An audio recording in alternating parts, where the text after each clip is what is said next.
आज मैं आपके लिए लेकर आया हूँ एक ऐसी तबाही से भरी दुनिया की कहानी जो अभी अभी रिलीज हुई है। इस फिल्म में हम मुख्य किरदारों के साथ एक ऐसी मौत जिंदगी की जंग पर निकलते हैं जहाँ हर कदम पर मौत घात लगाए बैठी है। और इस विनाश की शुरुआत होती है 5 साल पहले से। 2 विशाल धूमकेतु मानो मौत का दरांती बनकर सीधे धरती को चीरते हुए टकराते हैं। भयानक टक्कर की एक ही पल में आधी से ज्यादा धरती जल उठती है। प्रलय जैसी सदमे की लहर हर इंच जमीन को रौंद देती है। सिर्फ कुछ ही घंटों में दुनिया की 80% आबादी पूरी तरह खत्म हो जाती है। 5 साल बीत चुके हैं, लेकिन धरती आज भी उस महाविनाश से उबर नहीं पाई। अनगिनत धूमकेतुओं के टुकड़े आज भी धरती की कक्षा में घूम रहे हैं, मानो टाइम बम हो जो कभी भी बिना चेतावनी जमीन पर आ गिरे। बचे खुचे इंसानों ने दोबारा दुनिया बसाने की कोशिश की, लेकिन जल्द ही उन्हें समझ आ गया कि यह जर्जर दुनिया इंसानों को दूसरा मौका देने वाली नहीं। हर जगह फैली रेडिएशन सिर्फ 3 मिनट में एक स्वस्थ इंसान को मार सकती है। लेकिन हैरानी की बात यह है कि कुछ जगहें आज भी चमत्कारिक रूप से हरी भरी हैं, मानो वहाँ कभी तबाही आई ही न हो। उन शुद्ध जमीनों को ढूंढना ही अब इंसानियत की आखिरी उम्मीद है। मुख्य किरदार जॉन अपने परिवार और बाकी लोगों के साथ एक भूमिगत शरण स्थल में किसी तरह जिंदगी काट रहा है, लेकिन बाहर की हालत हर दिन और बदतर होती जा रही है। लगातार भूकंप आ रहे हैं, ज्वालामुखी किसी भी पल फट सकते हैं। बंकर में रहने वाले सभी लोग जानते हैं कि यहाँ ज्यादा दिन टिक पाना मुमकिन नहीं। उन्हें जल्द से जल्द कोई दूसरा रास्ता ढूंढना होगा। एक दिन जॉन सुरक्षा सूट पहनकर फिर से बंजर धरती पर निकलता है। वह एक रेतीले इलाके को पार करता है और अचानक उसकी आंखों के सामने समुद्र का किनारा दिखाई देता है। जॉन खुशी से बंकर में मौजूद साथियों को बताता है कि समुद्र तट पर कई लाइफ बोट खड़ी हैं और उससे भी दूर समुद्र में एक जर्जर सी दिखने वाली डिस्ट्रॉयर शिप खामोशी से तैर रही है। जॉन नीचे बने एक छेद से उस जहाज के अंदर घुसता है। पूरे जहाज की तलाशी लेने के बाद न कोई सामान मिलता है, न कोई जिंदा इंसान, सिर्फ कुछ जले काले पड़े कंकाल जैसे शव। जब वह जहाज छोड़ने ही वाला होता है, तभी एक नौवहन डायरी के बीच एक बैंगनी रंग का फूल मिलता है। 5 साल हो चुके हैं। जॉन ने 5 साल से कोई फूल नहीं देखा था। अगर वह यह फूल अपनी पत्नी को देगा तो वह जरूर खुश होगी। तभी अचानक हेडसेट में साथी की घबराई हुई आवाज गूंजती है। रेडिएशन तूफान सिर्फ 1 मिनट में यहाँ पहुँचने वाला है। जॉन जहाज से बाहर की ओर दौड़ता है और पीछे मुड़कर देखता है तो कुछ ही दूरी पर काली मौत जैसी एक विशाल तूफानी दीवार तेजी से उसकी ओर बढ़ रही होती है। तूफान के भीतर भयानक बिजली लगातार फट रही थी। अगर कोई उसमें फंस जाए तो अंजाम क्या होगा ये सोचा भी नहीं जा सकता। जॉन और कुछ नहीं सोचता, पूरी ताकत से दौड़ने लगता है। वह हेडसेट में चिल्लाकर साथियों से कहता है कि दरवाजा पहले ही खोल दो। वह तूफान पहुंचने से पहले जरूर दूर बने किले के लोहे के दरवाजे तक पहुंच जाएगा। किले का भारी लोहे का दरवाजा धीरे धीरे खुलने लगता है, लेकिन तूफान उसके बिल्कुल पीछे आ चुका था। जैसे ही जॉन दरवाजे तक पहुंचता है, पीछे जोरदार बिजली गिरती है। जॉन पूरी ताकत लगाकर छलांग लगाता है और गेट की तरफ कूद पड़ता है। अंदर गिरते ही वह तुरंत साथियों को दरवाजा बंद करने के लिए चिल्लाता है। लोहे का गेट बंद हो जाता है और खतरा टल जाता है। पूरे शरीर की डीकंटेमिनेशन के बाद जॉन सुरक्षा सूट उतारकर वहीं बैठ जाता है और जोर जोर से सांस लेने लगता है। अभी अभी जो हुआ वह दृश्य उसके दिमाग में बार बार घूम रहा था। किले के कैंटीन में जॉन वह बैंगनी फूल अपनी पत्नी अन्ना को देता है। अन्ना फूल लेते ही खुशी से चमक उठती है। 5 साल हो चुके थे, वह लगभग भूल ही चुकी थी कि फूल कैसे दिखते हैं। पास बैठा उनका बेटा नेल्सन उस फूल को देखता है और अचानक कहता है, मैं भी बाहर जाकर देखना चाहता हूँ। जॉन का चेहरा सख्त हो जाता है। वह तुरंत बेटे को चेतावनी देता है कि बाहर बहुत खतरा है, वहाँ जाना बिल्कुल मना है। नेल्सन होंठ सिकोड़ता है और चुप हो जाता है। अन्ना किले की प्रबंधन टीम की एक सदस्य है। एक मीटिंग के दौरान बाहर से मदद मांगने वालों को स्वीकार करने पर चर्चा हो रही होती है। मीटिंग रूम में कई मैनेजर निगरानी स्क्रीन को देखते हुए आपस में बात कर रहे होते हैं। तभी अचानक सारी स्क्रीन गड़बड़ाने लगती है। अगले ही पल पूरा किला जोर से हिल उठता है। ये कोई साधारण भूकंप नहीं था, बल्कि जमीन फट जाती है और किले के मुख्य द्वार पर एक विशाल दरार खुल जाती है। अलार्म की आवाज पूरे किले में गूंज उठती है। भीड़ एक पल में बिखर जाती है। चारों तरफ चीख पुकार और रोना शुरू हो जाता है। जॉन अपनी पत्नी और बेटे को लेकर जल्दी जल्दी जरूरी सामान वाला बैग उठाता है और बाहर की ओर दौड़ पड़ता है। लेकिन मुख्य द्वार डरी हुई भीड़ से पूरी तरह जाम हो चुका होता है। अच्छी बात यह थी कि जॉन अक्सर बाहर जाता रहता था और रास्तों से अच्छी तरह वाकिफ था। वह अपनी पत्नी और बेटे को लेकर भीड़ से बचते हुए पीछे के दरवाजे की ओर भागता है। पीछे का हिस्सा पहले ही ढहने लगा होता है। तीनों लोग आखिरी पल में किले से बाहर निकल जाते हैं, लेकिन बाहर का मंजर और भी ज्यादा अफरा तफरी भरा था। हर तरफ भागते हुए लोग दिखाई दे रहे थे। कुछ लोग सुरक्षा मास्क पहने हुए थे तो कुछ बिना किसी सुरक्षा के। हर कोई पागलों की तरह एक ही दिशा में भाग रहा था। समुद्र किनारे खड़ी वे कुछ लाइफ बोट अब बस एकमात्र बचने की उम्मीद थी। भीड़ ज़ॉम्बियों की तरह समुद्र तट की ओर उमड़ पड़ती है। पहली नाव पहले ही लोगों से ठसाठस भर चुकी थी और उससे भी ज्यादा खतरनाक यह था कि कुछ लोग जान की परवाह किए बिना नाव पर चढ़ने की कोशिश कर रहे थे। नाव बुरी तरह झुकने लगती है और देखते ही देखते पलट जाती है। जॉन तुरंत समझ जाता है कि कुछ बहुत गलत हो रहा है। वह अपनी पत्नी और बेटे को लेकर आगे खड़ी दूसरी नावों की ओर तेजी से दौड़ता रहता है। आधे रास्ते में जॉन अचानक देखता है कि उसका एक दोस्त कई लोगों द्वारा समुद्र के पानी में जबरदस्ती दबाया जा रहा है और उसका मास्क छीना जा रहा है। जॉन और अन्ना दौड़कर वहां पहुंचते हैं और पूरी ताकत से उन लोगों को हटाते हैं। वे उस दोस्त को जिसने कई घूंट पानी पी लिया था समुद्र से बाहर खींच लेते हैं। इसी अफरा तफरी में जॉन का सुरक्षा मास्क भी कोई छीन लेता है। जॉन के पास पीछा करने का वक्त नहीं होता। वह अपने दोस्त को लेकर जान की बाजी लगाकर अगली नाव की ओर दौड़ पड़ता है। काफी धक्का मुक्की के बाद वे किसी तरह नाव के केबिन में घुस जाते हैं। अभी ठीक से खड़े भी नहीं हो पाते कि अंदर से आवाज आती है, दरवाजा बंद करो, जल्दी बंद करो, अगर अब नहीं बंद किया तो कोई भी नहीं बच पाएगा। दरवाजे पर खड़ा आदमी दांत भींचकर निर्दयता से केबिन का दरवाजा बंद कर देता है। बाहर अब भी आधे से ज्यादा लोग नाव पर चढ़ नहीं पाए थे। वे लोग नाव के शरीर पर हाथ मारते हुए बेबस चीखें निकाल रहे थे। तभी नेल्सन अचानक जॉन की बांह खींचता है। जॉन पीछे मुड़कर देखता है तो समुद्र की सतह पर दर्जनों मीटर ऊंची एक विशाल पानी की दीवार तेजी से उनकी ओर बढ़ रही होती है। किनारे खड़े जो लोग नाव पर नहीं चढ़ पाए थे ये दृश्य देखकर पूरी तरह टूट जाते हैं। वे चीखते हुए पीछे की ओर भागते हैं, लेकिन अब बहुत देर हो चुकी थी। विशाल लहर एक दानव की तरह पल भर में किनारे मौजूद सभी लोगों को निगल लेती है। छोटी नाव उस विशाल लहरों में बुरी तरह उलट पलट होने लगती है। चारों तरफ घूमने का एहसास होता है और सभी लोग इधर उधर फेंक दिए जाते हैं। कई झटकों के बाद नाव किसी तरह स्थिर हो पाती है। जॉन दिशा की जांच करता है और सुझाव देता है कि नाव को दक्षिण पूर्व दिशा में चलना चाहिए। अगर सब कुछ ठीक रहा तो लगभग 1 हफ्ते में वे लंदन पहुंच सकते हैं। लेकिन 1 हफ्ते का सफर इस खुले समुद्र में और इस तंग बंद केबिन में किसी भी तरह आसान नहीं होने वाला था। जॉन डिटेक्टर निकालकर हवा की गुणवत्ता जांचता है और हैरानी की बात यह होती है कि हवा बिल्कुल ठीक थी। तभी लोग अपने सुरक्षा मास्क उतारते हैं और लंबे समय बाद खुलकर ताजी हवा में सांस लेते हैं। लेकिन फिर भी कोई खुश नहीं था। आइसलैंड पूरी तरह डूब चुका था। समुद्री धाराएं भी बदल चुकी थीं। किसी को नहीं पता था कि वे लंदन सुरक्षित पहुंच भी पाएंगे या नहीं। सब बस खामोशी से दुआ कर सकते थे। रात होने पर जॉन केबिन में लेटा रहता है। बार बार आंखें खोलकर आसपास देखता रहता है। उसे किसी अनहोनी का डर लगा रहता है। लेकिन अगले दिन वह अनहोनी सच में आ जाती है। नाव अचानक रुक जाती है। इंजन खराब हो चुका होता है। पूरी नाव समुद्र के बीच बिल्कुल स्थिर तैरती रह जाती है। अगर ऐसे ही चलता रहा तो मौत तय थी। जॉन इंजन रूम के अंदर घुसता है और पूरी कोशिश से मरम्मत में लग जाता है। किस्मत अच्छी थी, किसी तरह नाव फिर से चालू हो जाती है। शाम होने पर जॉन अपने बेटे के साथ आसमान की ओर देखता है। कभी चमकने वाली आकाशगंगा अब गायब हो चुकी थी। उसकी जगह अनगिनत उल्कापिंड अंतरिक्ष में तैरते हुए एक अजीब सी चमकती पट्टी बनाकर आसमान को चीरते दिख रहे थे। कुछ ही दिनों में समय तेजी से गुजर जाता है। नाव पर रखा खाना लगभग खत्म हो चुका था। सभी लोग भूख से बेहाल होकर केबिन में निढाल पड़े रहते हैं। तभी अचानक नाव किसी चीज से टकराती है और रुक जाती है। जॉन दरवाजा खोलकर देखता है तो सामने पानी में डूबी हुई इमारतें दिखाई देती हैं। ऊंची ऊंची बिल्डिंगों की सिर्फ छतें ही पानी के ऊपर नजर आ रही थीं। लेकिन उन इमारतों को देखकर साफ समझ आ जाता है कि यह जगह लिवरपूल है। सभी लोग एक पल में चौकन्ने हो जाते हैं। नाव जल्दी ही पास की जमीन से जा लगती है। वे सड़क के सहारे आगे बढ़ते हैं और रास्ते में लगे साइन बोर्ड पर लिखा देखते हैं, लिवरपूल त्याग दिया गया है। जॉन डिटेक्टर से हवा की जांच करता है। हवा फिलहाल किसी तरह ठीक थी, लेकिन अगर लंबे समय तक इस रेडिएशन में रहे तो शरीर को गंभीर नुकसान हो सकता था। अब उन्हें जितनी जल्दी हो सके किसी बंकर या शरण स्थल को ढूंढना था। तभी अचानक आगे कुछ लोगों की परछाइयां दिखती हैं। जॉन तुरंत अपने परिवार को साथ लेकर उनके पीछे चल पड़ता है। ज्यादा दूर नहीं जाने पर जो दृश्य सामने आता है उसे देखकर सब सन्न रह जाते हैं। यहाँ बड़ी संख्या में शरणार्थी जमा थे। लंबे समय तक रेडिएशन के संपर्क में रहने के कारण उनकी त्वचा में भयानक बदलाव आ चुके थे। थोड़ी दूर पर एक ऊंची अलगाव की दीवार खड़ी थी। दीवार के भीतर सैनिक हथियार लिए पूरी तरह तैयार खड़े थे। एक अधिकारी दीवार के ऊपर खड़ा होकर जोर से चिल्लाता है, सिर्फ पास रखने वाले उच्च अधिकारी ही अंदर प्रवेश कर सकते हैं। अन्ना जल्दी से अपना पहचान पत्र निकालकर ऊपर उठा देती है। अधिकारी एक नजर देखता है और सिर हिला देता है। तभी जब सभी थोड़ा राहत महसूस करते हैं, जॉन का दोस्त अचानक घबरा जाता है। उसका पहचान पत्र गायब हो चुका था। वह दीवार के पास दौड़कर जोर जोर से अपना नाम और पद चिल्लाने लगता है। माहौल बेकाबू होने की कगार पर पहुंच जाता है। सैनिक अब और इंतजार नहीं करते।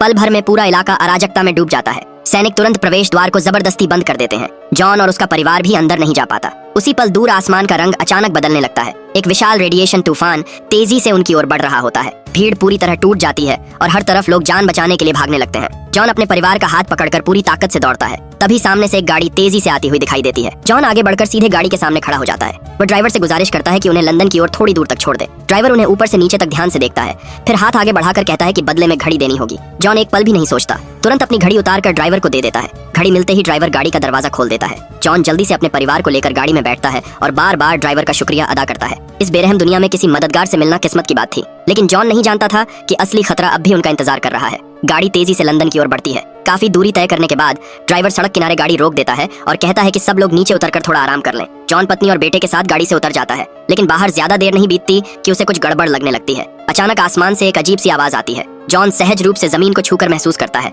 अपने पिछले अनुभवों से वह समझ जाता है कि यह रेडिएशन तूफान नहीं है, बल्कि इससे भी कहीं बड़ा खतरा है। वे ऊपर देखते हैं तो सामने आसमान में अनगिनत आग के गोले सीधे उनकी ओर तेजी से आते दिखाई देते हैं। धूमकेतुओं के टुकड़े। अब उनके पास भागने का कोई रास्ता नहीं था। वे वहीं आसपास किसी ओट की तलाश करते हैं और एक बड़े पेड़ के पीछे एक दूसरे से मजबूती से चिपककर खड़े हो जाते हैं। आसमान का तापमान अचानक तेजी से बढ़ने लगता है। जलते हुए पत्थरों के टुकड़े उल्काओं की तरह जमीन पर बरसने लगते हैं। हर टक्कर के साथ तेज आग और धूल उड़ती है।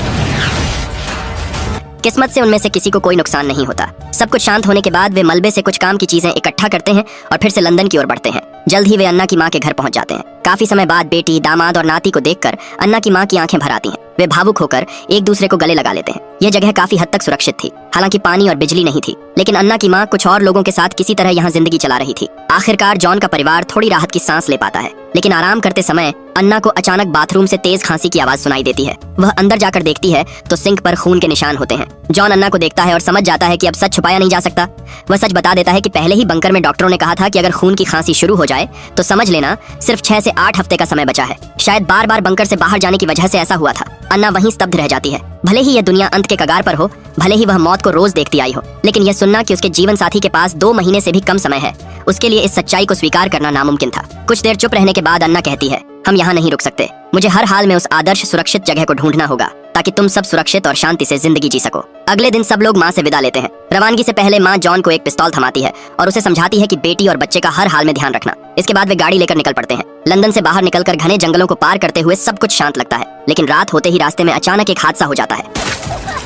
साथ चल रही एक लड़की अचानक सिर पकड़ लेती है और सीट पर ढाकर गिर जाती है। जॉन तुरंत गाड़ी से उतरकर चौकन्ना हो जाता है। अंधेरे में कोई जोर से चिल्लाता है, गाड़ी छोड़ दो। अगर जॉन के पास पिस्तौल न होती तो शायद कोई भी जिंदा न बचता। शायद सामने वाला जॉन को कमजोर समझ बैठा था। जॉन बहुत जल्दी बाईं ओर खड़े एक हमलावर को ढेर कर देता है। दाईं ओर वाला आदमी अब सतर्क हो जाता है और आसानी से सिर बाहर नहीं निकालता। जॉन निशाना साधकर गोली चलाना ही चाहता है कि ट्रिगर दबाते ही उसे एहसास होता है कि गोलियां खत्म हो चुकी हैं।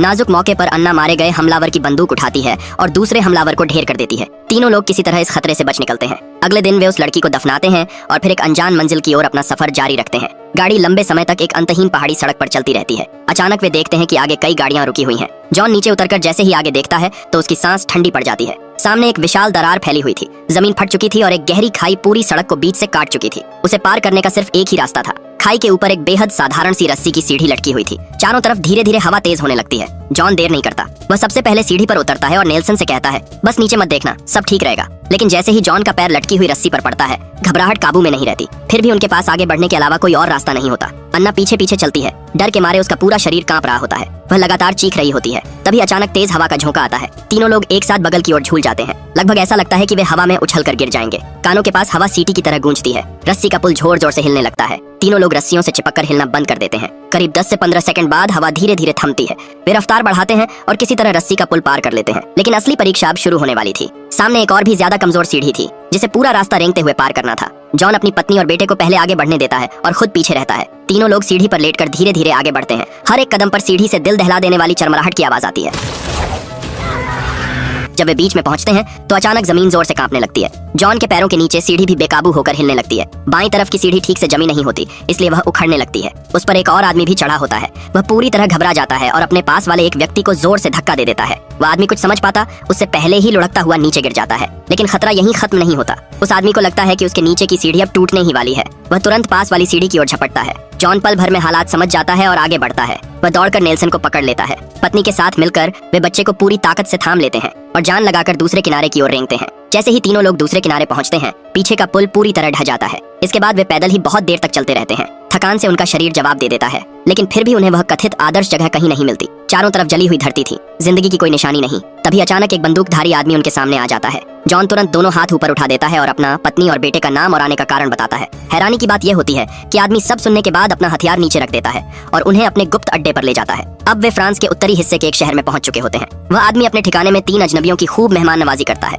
जब उसे पता चलता है कि वे आदर्श जमीन की तलाश में हैं, तो वह सिर हिलाकर कहता है कि वह जगह वाकई मौजूद है। उसका नाम क्रेटर है, लेकिन वहां पहुंचना बेहद मुश्किल है। अलग अलग गुटों की बची खुची सेनाएं अब भी लड़ रही हैं। जमीन के रास्ते जाना नामुमकिन है। फिर वह कहता है, अगर तुम सच में जाना चाहते हो तो मैं तुम्हें एक गुप्त रास्ते के बारे में बता सकता हूँ। वह आदमी अपनी जेब से एक तस्वीर निकालकर जॉन को देता है। वह तस्वीर ही एक तरह का पास है। अगर इसे चेक पोस्ट पर अधिकारी को दिखा दिया जाए तो आसानी से रास्ता मिल सकता है। ये काफी सुरक्षित तरीका है। इसके बाद वह जॉन से एक और गुजारिश करता है। वह चाहता है कि वे उसकी बेटी कैमिल को भी अपने साथ ले जाएं, क्योंकि वहीं जाकर नई जिंदगी शुरू हो सकती है। अन्ना तुरंत हामी भर देती है। इसके बाद सब लोग गाड़ी में बैठकर आगे का सफर जारी रखते हैं। लेकिन जॉन की खांसी अब और भी बढ़ने लगती है। वे एक सुरक्षित जगह देखकर थोड़ी देर आराम करने रुकते हैं। लेकिन जैसे ही वे रुकते हैं, अचानक एक सशस्त्र दस्ते से उनका सामना हो जाता है। सभी बंदूकें सीधे उनकी ओर तान दी जाती हैं। एक सैनिक जोर से चिल्लाता है, यह इलाका हर तरफ बारूदी सुरंगों से भरा है। तुम लोग यहाँ तक जिंदा पहुँच गए, यही बहुत बड़ी किस्मत की बात है। कैमिल फ्रेंच भाषा में उनके आने का मकसद समझाने लगती है। तभी सैनिक ने अपनी बंदूक नीचे कर ली। उस रात उसने उनकी मदद करने का फैसला किया और सबसे खतरनाक चेक पॉइंट पार कराने को तैयार हो गया। सैनिक ने बताया कि यह रास्ता ज्वालामुखी के गड्ढे तक जाने वाला आखिरी रास्ता है,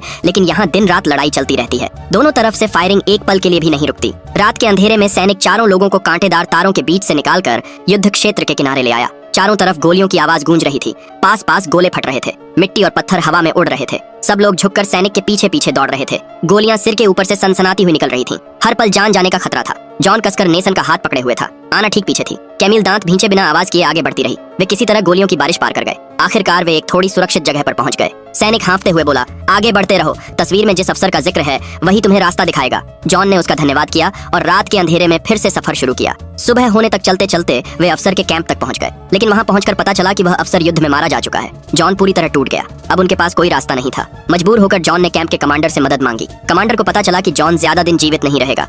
उसका दिल पसीज गया। उसने पास खड़ी एक बस की ओर इशारा किया और कहा, इस बस में बैठ जाओ, ये तुम्हें ज्वालामुखी के गड्ढे तक ले जाएगी। इतना कुछ झेलने के बाद जॉन बस यही चाहता था कि उसके बच्चे की जिंदगी बच जाए, लेकिन खतरा अभी खत्म नहीं हुआ था। बस चलते ही अचानक जोरदार धमाका हुआ। सुरक्षा में तैनात सैनिक नीचे उतरे और लुटेरों से भिड़ गए। एक सैनिक मौके पर ही मारा गया। बाकी लुटेरे बस पर चढ़ आए और सभी को नीचे उतरने का आदेश दिया। जॉन ने आना का हाथ कसकर पकड़ लिया। डॉक्टर की बात उसके कानों में गूंज रही थी, किसी भी हालत में अपने बेटे को ज्वालामुखी तक पहुंचाना। अगले ही पल बस के अंदर जबरदस्त संघर्ष शुरू हो गया। बाकी यात्रियों ने मिलकर एक लुटेरे को दबोच लिया। अफरा तफरी के बीच 2 गोलियों की आवाज सुनाई दी। कुछ सेकंड बाद जॉन बस से बाहर निकला। आना ने राहत की सांस ली, लेकिन जॉन ठीक से चल नहीं पा रहा था। उसने हाथ हटाया तो सबने देखा उसके पेट में गोली लगी थी और खून बह रहा था। जॉन दर्द सहते हुए बोला, मैं अभी चल सकता हूँ। आना तुरंत ड्राइवर सीट पर बैठी और बस को आगे बढ़ाया। थोड़ी दूर जाकर रास्ता बंद हो गया। अब उन्हें पैदल ही जाना था। सब लोग जॉन को सहारा देकर पहाड़ की ओर चढ़ने लगे। काफी देर चलने के बाद वे आखिरकार चोटी पर पहुंच गए। सामने ज्वालामुखी का गड्ढा था, जहां हर तरफ हरियाली थी। पेड़ पौधे लहलहा रहे थे और पहली बार उन्हें जिंदगी की उम्मीद नजर आई। धूप में चमकता हुआ साफ झील का पानी ऐसा लग रहा था मानो कभी कोई तबाही आई ही न हो। चारों लोग यह दृश्य देखकर मुस्कुरा उठे, लेकिन तभी जॉन अब और सहन नहीं कर पाया। उसका शरीर अचानक जवाब दे गया और वह वहीं जमीन पर गिर पड़ा। यह हालिया समय की जरूर देखने लायक अमेरिकी आपदा सर्वाइवल फिल्म डे एस्केप 2 है। ये फिल्म न सिर्फ पहली फिल्म की पारिवारिक जीवित रहने की थीम को आगे बढ़ाती है, बल्कि सर्वनाश के बाद की दुनिया की खोज को भी दिखाती है, जहां पहले से कहीं ज्यादा तनाव और रोमांच है। कहानी उस समय की है जब धूमकेतु के पृथ्वी से टकराने के 5 साल बीत चुके हैं। धरती के संसाधन खत्म हो चुके हैं और सतह पर रहने की परिस्थितियां बेहद खतरनाक हो चुकी हैं। जॉन और उसका परिवार यूरोप की जमी हुई वीरान जमीन पर एक जानलेवा सफर पर निकल पड़ता है। उनका लक्ष्य है उस विशाल उल्कापिंड के गड्ढे तक पहुंचना जो धूमकेतु के टकराने से बना था। कहा जाता है कि वहां बनी ऊंची दीवारें घातक रेडियोधर्मी तूफानों को रोक सकती हैं और शायद वही जगह उनका नया घर बन सके। दोस्तों, इसी के साथ ये कहानी यहीं पर समाप्त होती है।